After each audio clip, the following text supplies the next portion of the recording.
এই পোস্টারের ভিতরে বিসমিল্লাহ কে দিছে? এটা দেখেন নাই হুজুর আগে আপনি? এই বিসমিল্লাহ কে দিছে? এটা দিয়ে একবার ডাইরেক্ট হারাম। এই যে বিসমিল্লাহ আরবিতে যে দিছেন, এই পোস্টারটা যদি আল্লাহ না করুক, কিন্তু ছোট পোস্টারও দিছেন। অনেকে পয়সা তুলতে গেছেন বাজারে, হেফাজত তলে রেখে দিছে। কথা কন না কেন?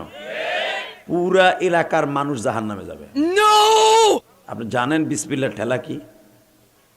যদি বুঝে শুনে দিয়ে থাকে ওই কমিটি শুদ্ধ জাহান্নামী বেটা।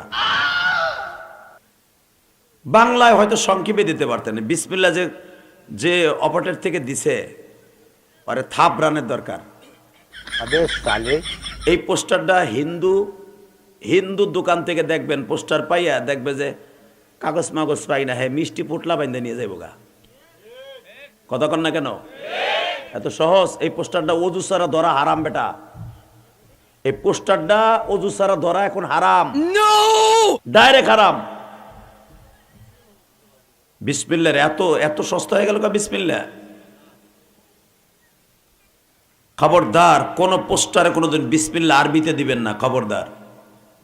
বাংলায় দেন, এটা আলাদা ব্যাপার। তাও বাংলায় দেওয়া জায়েজ নাই মিয়া। সমস্ত ইমামের একই মত, বিসমিল্লাহ কোন শব্দ দিতে হলে একমাত্র কোরআন হাদিস এবং ইসলামী লেখনী ছাড়া কোথাও বিসমিল্লাহ আরবিতে লেখা জায়েজ নাই। এই পোস্টারটা যদি কেউ ওযু ছাড়া এখানে হাত পড়ে যায় বিসমিল্লাহর উপরে, কসম খোদার গুনাহ কবিরা হবে।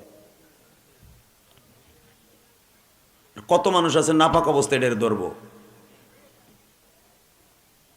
আল্লাহ হেফাজত করুক, যখন আমিন।